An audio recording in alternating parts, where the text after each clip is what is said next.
Bonjour à tous, voici une petite vidéo pour vous parler de la factorisation à l'aide d'un facteur commun. Tout d'abord, revoyons la formule. Elle nous dit que KA plus KB est égal à K entre parenthèses A plus B. On se souvient que devant les lettres ou devant les parenthèses, il y a en fait un fois de caché. Donc on a K fois A plus K fois B est égal à K fois entre parenthèses A plus B.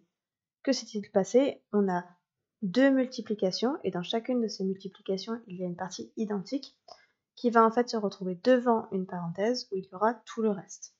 Faisons un exemple pour mieux comprendre. Factorisons 3x au carré plus 5x. On va regarder chacun des termes séparément, c'est-à-dire 3x au carré et 5x.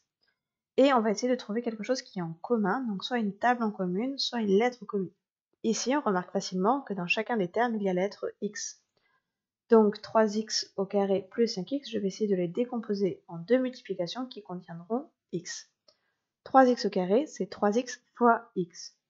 Et 5x, c'est 5 fois x. Donc j'ai bien un facteur commun, c'est notre fois x. La partie que j'ai laissée en noir, ça va être ce qui va aller à l'intérieur de la parenthèse. Je vais donc écrire 3x plus 5 et le fois x derrière en rouge. Dans notre formule, le facteur commun était mis devant, mais cela ne pose aucun problème puisque dans une multiplication, je peux échanger les termes. J'obtiendrai donc x fois, entre parenthèses, 3x plus 5. Et si on veut réduire un petit peu notre expression, on peut enlever le fois. On obtient donc x, entre parenthèses, 3x plus 5. Faisons un deuxième exemple. Factorisons 20 moins 4y. On va observer chacun des termes, 20 et 4y, et on va essayer de trouver quelque chose en commun. Ici, il n'y a pas de lettre évidente. Par contre, si je connais bien mes tables, je me rends compte que 20 est dans la table de 4. En effet, 20 c'est 4 fois 5. Pourquoi c'est important que ce soit dans la table de 4? Puisque dans mon deuxième terme, j'ai 4y, donc j'ai bien le 4 qui va pouvoir se mettre en évidence. Je vais pouvoir l'écrire, le 4y, en 4 fois moins y. Et oui, attention, ce n'est pas un plus cette fois-ci qu'il y a entre les deux termes, mais un moins. Donc il faut que ce moins se retrouve. À présent, je vais mettre le facteur en commun, c'est-à-dire le 4 fois, devant la parenthèse. Donc j'ai 4 fois. Et dans la parenthèse, je mets tout le reste, c'est-à-dire le 5, le plus et le moins y. 5 plus moins y, ça fait en fait 5 moins y. Et comme tout à l'heure, on peut réduire un peu l'expression en enlevant le fois entre le 4 et la parenthèse.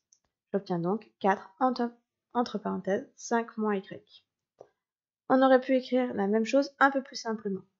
En effet, qu'il y ait un plus ou un moins au centre du calcul, cela ne change rien. Donc j'aurais pu dire que 20 moins 4y, c'était égal en fait à 4 fois 5 moins 4 fois y. Donc je laisse le moins comme soustraction et non comme le signe du y.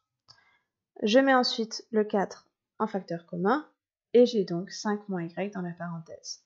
C'est la même chose que ce que j'avais obtenu à gauche. Faisons encore un exemple un peu plus compliqué avec moins 18z plus 15z au carré.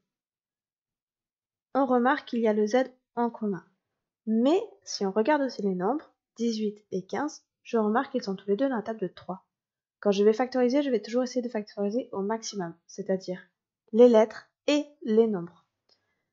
Donc ici, je vais essayer d'écrire chacun des termes sous la forme 3 fois z fois quelque chose. 3 fois z, je peux même l'écrire 3z. Donc le premier terme, moins 18z, va être égal à 3z fois moins 6. Attention, n'oublie pas le moins pour faire moins 18. Et le deuxième terme, 15z au carré, c'est en fait 3z fois 5z. 3 fois 5 pour faire 15 et z fois z pour faire z au carré. Je mets notre facteur commun, c'est-à-dire notre 3z, devant la parenthèse, et dans la parenthèse, je mets le reste, c'est-à-dire moins 6 plus 5z. Je n'oublie pas d'enlever la multiplication pour avoir une expression un peu plus réduite. J'espère que tu as compris la factorisation. Maintenant, faisons une petite remarque. Il y a un lien entre réduction et factorisation. Tu as appris, lorsque l'on a parlé de développement et de réduction, que 7x plus 8x, je pouvais calculer les nombres et garder la lettre, donc faire 15x. Cela vient en fait de la factorisation. En effet, 7x plus 8x peut s'écrire 7 fois x plus 8 fois x. On a donc un facteur commun qui est le x. Je mets donc le 7 et le 8 dans la parenthèse avec l'addition. J'ai 7 plus 8 fois x. Or, 7 plus 8, ici, cela fait 15. Dans les autres exemples, Je ne pouvais pas les calculer puisqu'il y en avait toujours un qui avait une lettre et l'autre non. Mais ici, 7 plus 8, 15. Donc j'obtiens 15 fois x, et 15 fois x, cela fait exactement 15x. Voilà pourquoi notre réduction existe et fonctionne, comme on l'a expliqué dans le chapitre sur le développement. J'espère que tu as tout compris, n'hésite pas à revoir la vidéo si besoin, et à bientôt en classe.